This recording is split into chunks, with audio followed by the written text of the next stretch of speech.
ಕೇಂದ್ರ ಬಜೆಟ್ ಬಗ್ಗಿನ ಚರ್ಚೆಯ ಸಂದರ್ಭದಲ್ಲಿ ಭಾರತವನ್ನೇ ಅಮೆರಿಕಾಗೆ ಮಾರಾಟ ಮಾಡಿದ್ದಾರೆ, ಭಾರತ ಮಾತೆಯನ್ನೇ ಮಾರಾಟ ಮಾಡಿದ್ದಾರೆ ಅಂತೆಲ್ಲ ಪ್ರತಿಪಕ್ಷ ನಾಯಕ ರಾಹುಲ್ ಗಾಂಧಿ ನಿನ್ನೆ ಲೋಕಸಭೆಯಲ್ಲಿ ಆರೋಪವನ್ನು ಮಾಡಿದರು. ಈಗ ರಾಹುಲ್ ಗಾಂಧಿ ವಿರುದ್ಧ ಬಿಜೆಪಿಯವರು ಪದಚ್ಯುತಿ ನಿರ್ಣಯವನ್ನು ಸದನದಲ್ಲಿ ಮಂಡನೆ ಮಾಡಿದ್ದಾರೆ.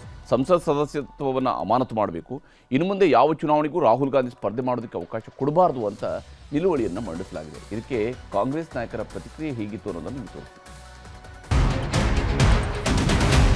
You have sold India because they are choking him. They've got a grip on his neck. एक सब्सटेंसिव मोशन पर राहुल गांधी के ऊपर चर्चा होनी चाहिए. That you have sold India.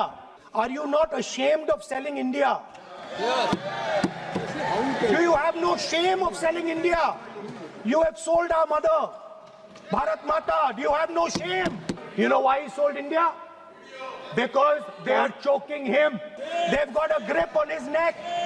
America Bharat ನಡುವಿನ ಸುಂಕ ಒಪ್ಪಂದದ ಬಗ್ಗೆ ನಿನ್ನೆ ಲೋಕಸಭೆಯಲ್ಲಿ ರಾಹುಲ್ ಗಾಂಧಿ ಆಡಿದ ಮಾತುಗಳಿವು. ಭಾರತವನ್ನೇ ಅಮೆರಿಕಾಗೆ ಮಾರಿದ್ದಾರೆ, ಅಮೆರಿಕದವರು ಪ್ರಧಾನಿ ಮೋದಿ ಕುತ್ತಿಗೆ ಹಿಡಿದಿದ್ದಾರೆ ಅಂತ ಆರೋಪಿಸಿದ್ರು.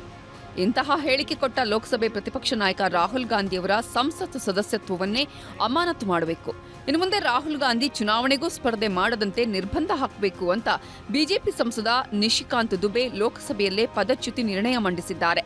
ये जो लीडर ऑफ द अपोजिशन है राहुल गांधी सर, ये अर्बन नक्सल की तरह बिहेव करता है और इसका सोरोस फाउंडेशन के साथ रिलेशन है. केवल देशद्रोहियों के साथ मिलकर जाता है और ये कभी चुनाव आयोग पर, कभी संविधान पर, कभी स्पीकर पर, जितने भी संवैधानिक संस्थाएं हैं सुप्रीम कोर्ट पर, उसके ऊपर आरोप लगाता है.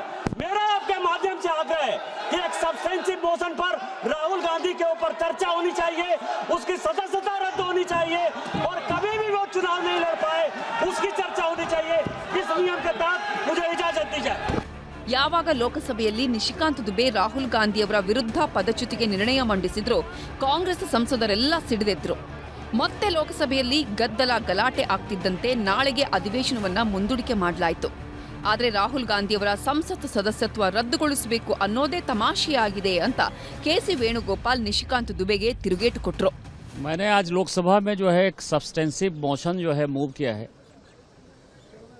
राहुल गांधी जी के खिलाफ कि इस पर चर्चा हो और राहुल गांधी की सदस्यता खत्म हो और वो चुनाव लड़ने के लिए जिंदगी भर के लिए डिबार्ड हो. Big Tamasha, which privilege? Rahul ji broken which privilege? What was the issue of privilege motion? If they filed privilege motion, they tried to remove his membership last time. What happened? People elected more than vote than Modi ji. ಸಂಸತ್ ಸ್ಥಾನದಿಂದ ರಾಹುಲ್ ಗಾಂಧಿಯವರನ್ನ ವಜಾಗೊಳಿಸುವ ನಿರ್ಣಯವನ್ನ ಲೋಕಸಭೆಯಲ್ಲಿ ಮಂಡಿಸಲಾಗಿದೆ. ಜೊತೆಗೆ ಜೀವನ ಪರ್ಯಂತ ಚುನಾವಣೆಗೂ ಸ್ಪರ್ಧೆಗೆ ಅವಕಾಶ ಕೊಡಬಾರದು ಅಂತಾನೂ ಬಿಜೆಪಿಯವರು ಹೇಳಿದ್ದಾರೆ. ಆದರೆ ಪದಚ್ಯುತಿ ಅನ್ನೋದು ಅಷ್ಟು ಸುಲಭವಲ್ಲ. ಯಾಕಂದ್ರೆ 2019ರಲ್ಲಿ ಮೋದಿ ಉಪನಾಮದ ಬಗ್ಗೆ ರಾಹುಲ್ ಗಾಂಧಿ ವ್ಯಂಗ್ಯವಾಡಿದ್ರು. 2023ರಲ್ಲಿ ಸೂರತ್ ನ್ಯಾಯಾಲಯ ರಾಹುಲ್ ಗಾಂಧಿಗೆ 2 ವರ್ಷ ಜೈಲು ಶಿಕ್ಷೆಯನ್ನೂ ವಿಧಿಸಿತ್ತು.